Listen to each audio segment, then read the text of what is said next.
Hi, I'm Valentina. Today I'm going to tell you my story. But before I continue, please share, and subscribe to hear more stories like this. My son Marcus always thought he was smarter than everyone else. Growing up, he was the type of kid who'd correct his teachers and smirk when other students got answers wrong. I chalked it up to high intelligence and hoped he'd grow out of it. He didn't. I raised Marcus and his sister Sarah as a single mom after their father walked out when they were just kids. I worked 2 jobs at times, receptionist during the day and waitressing nights, to provide for them and save for their college. Sarah was always grateful, but Marcus? He acted entitled to everything I gave him. "Mom, I need to talk to you about something," Sarah said one Sunday afternoon while helping me prepare dinner. She'd come over for our weekly family meal. "What's on your mind, honey?" I asked, noticing her worried expression. "It's about Marcus. I think he's been taking advantage of you." I put down the knife I was using to chop vegetables. "What do you mean?" "The loans he keeps asking for, he's not paying them back, is he? And I noticed last time I was here that your jewelry box looked emptier." "He's just going through a rough patch with his business," I defended him, "and I reorganized my jewelry." Sarah gave me a look that said she didn't believe me. "Mom, I love my brother, but he's been manipulating you for years. You need to open your eyes." Before she could continue, the doorbell rang. Marcus and his wife Tina had arrived. Dinner was tense. Marcus dominated the conversation, talking about his real estate investments and how he was this close to a big break. "Actually, Mom, that's why I stopped by earlier this week," Marcus said casually between bites. "I needed to borrow some capital for a hot property. Thanks for the loan." I nearly choked on my wine. "What loan? I didn't give you any money this week."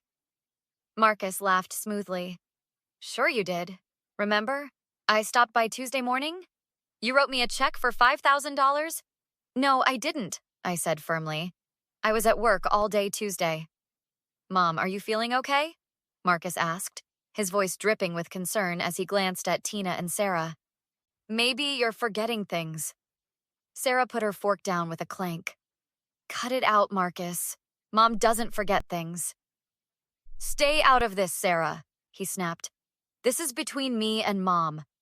"There's nothing to discuss," I said, my mind racing. "I didn't write you a check." "Check your account statement," Marcus suggested with a shrug. "It'll show the withdrawal." That night, after everyone left, I checked my online banking. Sure enough, there was a $5,000 withdrawal from Tuesday, but I hadn't made it. The next morning, I went straight to the bank. My regular teller, Donna, was working. "Good morning, Valentina," she greeted me warmly. "What can I do for you today?" "I need to understand a transaction from Tuesday," I explained. "A $5,000 withdrawal I didn't make."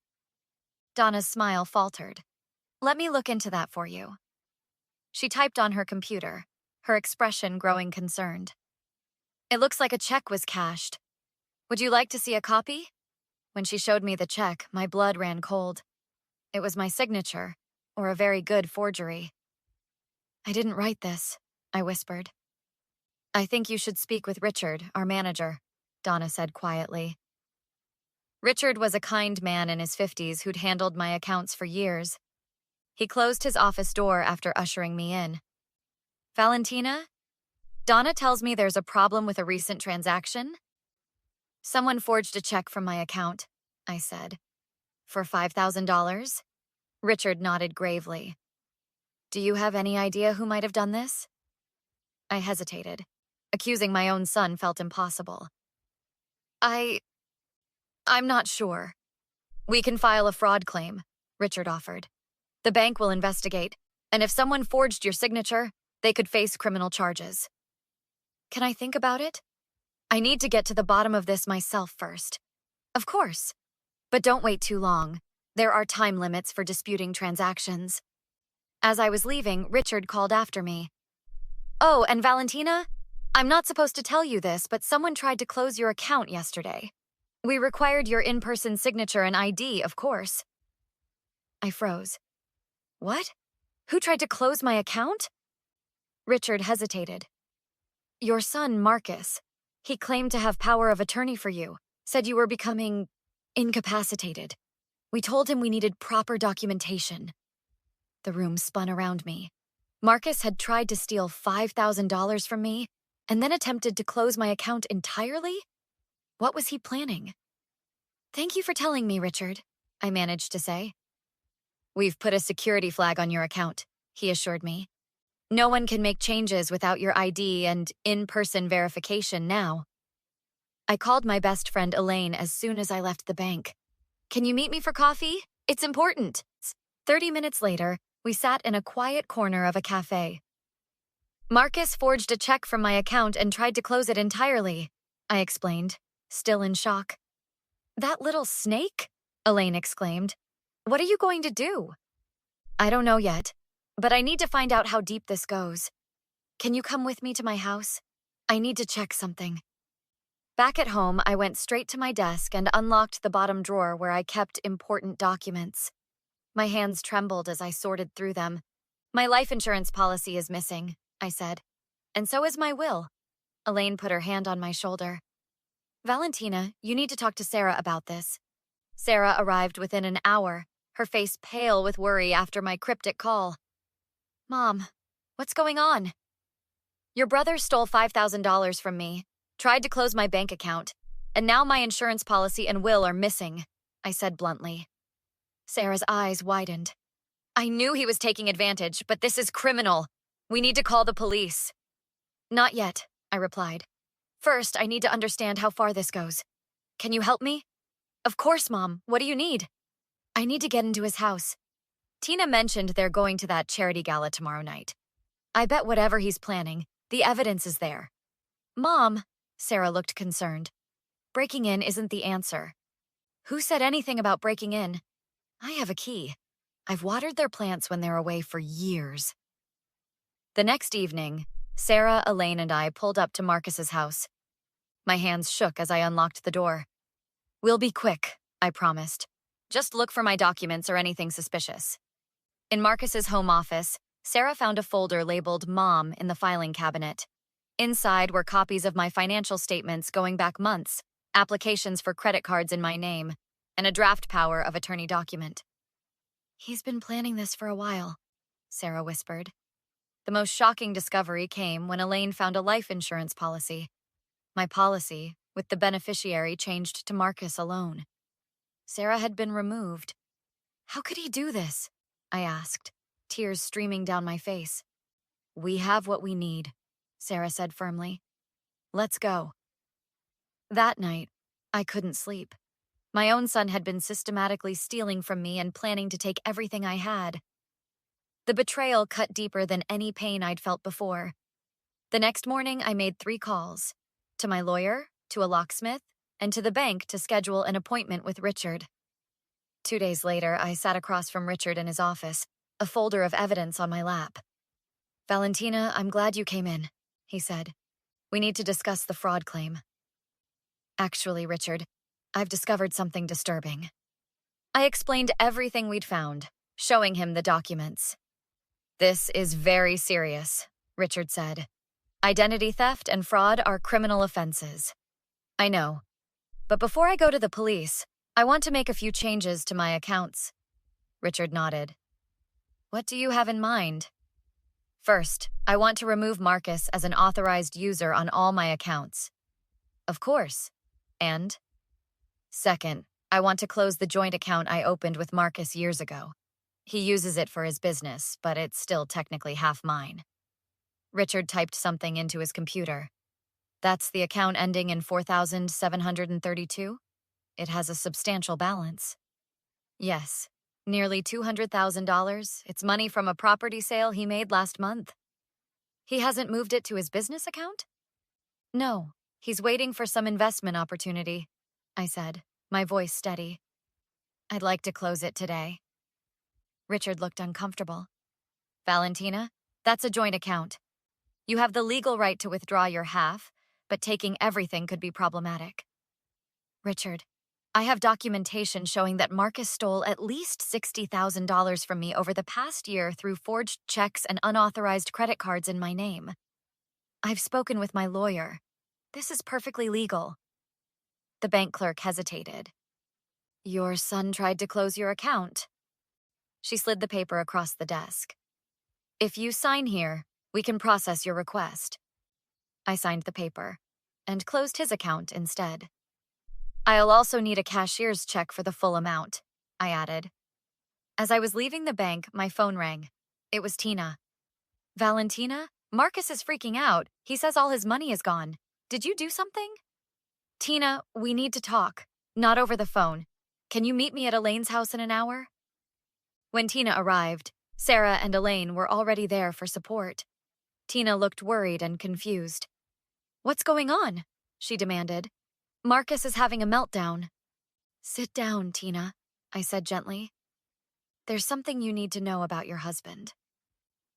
For the next hour, I showed Tina everything we'd found. The forged checks, the stolen documents, the changed beneficiary forms, the credit card applications in my name. He's been stealing from me systematically, I concluded. And yes, I closed our joint account today. I've recovered what he stole from me, plus damages. Tina's face had gone from defensive to horrified as the evidence mounted. I had no idea, she whispered. I swear, Valentina. I believe you, I said. But you need to decide where you stand now. What are you going to do? She asked. I've already done it. His money is gone, his access to my accounts is terminated, and my lawyer has sent him a letter outlining exactly what will happen if he contests any of this, namely, criminal charges. He'll be ruined, Tina said. He ruined himself, Sarah interjected. Mom is being merciful by not sending him to jail. My phone buzzed with a text from Marcus. What the hell did you do? Call me now! I showed it to the others. I guess he found out. Are you going to talk to him? Elaine asked. Yes, but not alone and not today. He needs time to understand his position. 3 days later, Marcus showed up at my house unannounced. I was prepared. Sarah and my lawyer were already there. You had no right! Marcus shouted as soon as I opened the door. That was my money! Come in, Marcus, I said calmly. We have a lot to discuss. In my living room, my lawyer laid out the situation in clinical terms. Your mother has documented evidence of multiple felonies committed by you, Marcus. Fraud, forgery, identity theft. She's chosen not to press criminal charges yet. This is ridiculous, Marcus sputtered. Mom, you can't do this to me. I'm your son. Yes, you are, which makes your betrayal that much worse, I replied. You stole from me, Marcus. You tried to take everything I worked for. I was going to pay it back. It was for investments. And changing my life insurance? Trying to get power of attorney? Was that for investments too? Marcus fell silent. Here's what's going to happen, my lawyer continued. Your mother will keep the money she recovered. You will sign these papers acknowledging your debt is settled. You will stay away from her unless invited. If you contest any of this or harass her in any way, we will take this evidence to the police. This will destroy me, Marcus said quietly. My business deals, my reputation. You should have thought of that before you decided to steal from your own mother, Sarah said. 2 weeks later, Tina called to tell me she'd filed for divorce. The man I thought I married doesn't exist, she explained. Thank you for opening my eyes. Marcus's business partners pulled out after hearing rumors about financial irregularities. Without the capital from our joint account, his deals fell through. Within months, his business collapsed. I used some of the recovered money to take a trip to Italy, something I'd always wanted to do but could never afford while raising my children.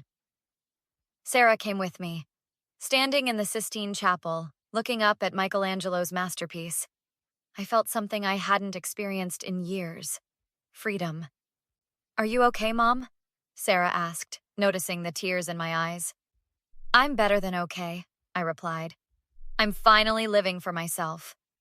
A year later, Marcus called. His voice was subdued, almost unrecognizable. Mom, I know I have no right to ask this, but can we talk? About what, Marcus? I want to apologize. I've been in therapy. I know what I did was unforgivable, but... You're right, I interrupted. It was unforgivable. and I don't forgive you. Mom, please. No, Marcus. You made your choices. I've made mine. I wish you well, but you are no longer part of my life. I hung up and looked around my new condo, smaller than my old house, but perfect for me. Elaine was coming over for dinner, and Sarah and her new boyfriend would join us later for dessert. My life was peaceful now, built on honest relationships and self-respect. I had learned the hardest lesson. Sometimes the people who should love you the most are the ones capable of the greatest betrayal. But I had also discovered my own strength, and that was worth everything I'd gone through.